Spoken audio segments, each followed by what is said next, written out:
You're going to break 200 years of U.S. precedent about indicting your political opponents over a business records charge? We were told by the Democrats in the media that your private life's your private life. Everything was consensual. Now, all of a sudden, consensual is a felony? And they're literally prosecuting the former president over sex? I want to talk about Jon Stewart's, once again, nailing of the issue. What in the hell is going on with our media? Right, the indictment came down. It's 30. You know what? I just forgot. I'm not a lawyer. Is any of this normal? This DA's office prosecutes this crime all the time. This is a mundane business records crime that is not uncommon, and it's not uncommon from this prosecutor. Oh, that's awesome. That's just a normal indictment charging Donald J. Trump with 34 felony counts of falsifying business records. This must have cost the taxpayers of New York tens of millions of dollars, the security coverage for this situation. And you just said it, over what? Over $130,000 completely legal non-disclosure agreement payment. You know, these things happen all day, every day in the United States of America. That's not a defense, that's a confession. If you think illegal hush money payments happen all the time, you're telling us an awful lot about how the wealthy elite in this country operate. Come on, who among us hasn't accidentally strangled the butler and buried them in the garden? It happens all the time. I mean, Jesus Christ. He definitely did these things. Other people have been prosecuted for these things and went to jail for these things that they did when he told them to do it. And the media's like, well, yeah, but I mean, is it that strong a case? Is it really that important? Should they be even prosecuting this when there's so many other things that he did? Or to translate that into jaded newsish.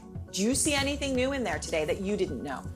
No, in fact, I kind of expected that there would be less than people would want to read. People felt it was a little underwhelming. Some found it disappointing. It depressed some people on the left. Oh, were you disappointed? Were you depressed? Here's why. Because you treated this like the final confrontation with Thanos, and then it actually just played out like what it was, a boring as shit legal procedure at the very beginning of what will be a long, drawn-out, laborious legal process, because as I mentioned earlier, law is boring as shit.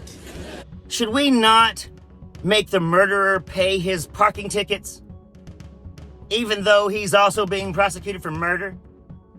You go after the criminal for whatever they do. They got Al Capone for tax evasion, and he could not imagine the amount of tax evasion that Donald Trump ever did. My God. Al Capone would be envious of those kind of numbers. But paying people not to talk about things, hush money, is ordinary in modern America. Al Capone never came close to the amount of fraud that Donald Trump has pulled on the United States of America. But please continue being let down by the expectations you motherfuckers created. This is one of the most historic cases, arguably the most significant case right now in the American court system.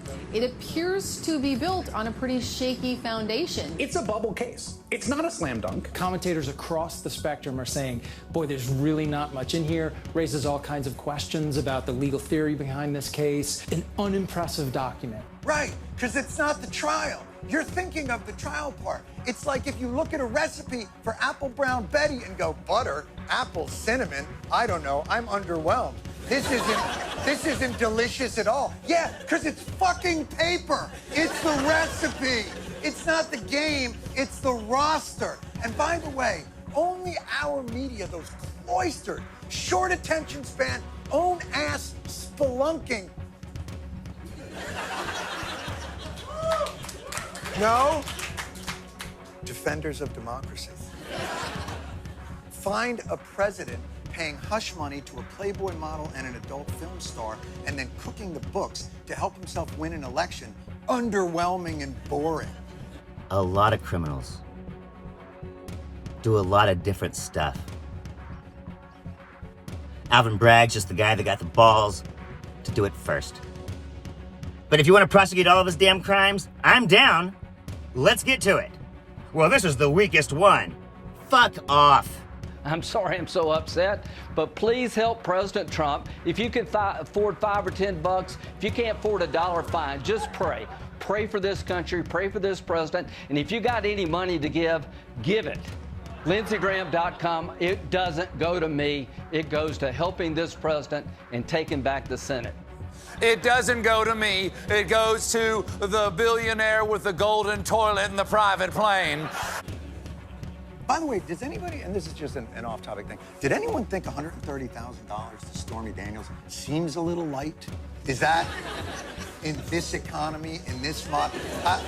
The only thing I'm thinking is, you could probably get that much hush money for banging an alderman. Like, I've seen people get $750,000 for spilling coffee on themselves. Like, that's just a dollar figure, not of this era. That's some shit like Taft or Coolidge would have pulled. Reality is, every case against Trump is going to be weak because he was the president.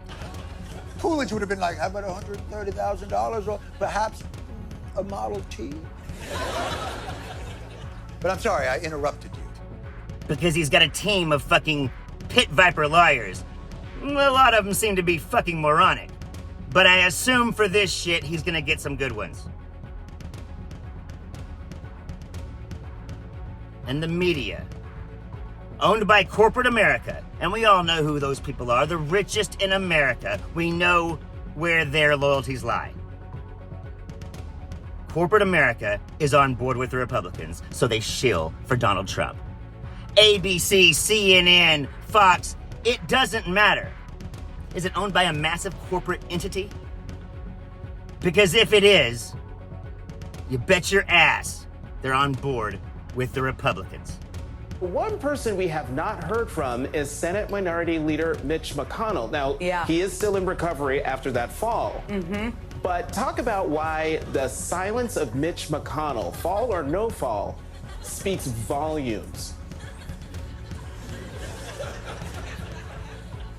I'm gonna go with fall.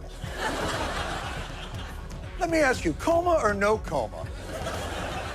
Why hasn't Mitch McConnell responded, or at least dilated his pupils? Epic fucking media fail. So what do you expect, Jon Stewart? This is what you're gonna get when you rely on the MAGA corporate media. Because that's who they are, that's who they're always gonna be, and damn, I'm hot, so this video's over. Y'all take it easy. I'm Zachariah.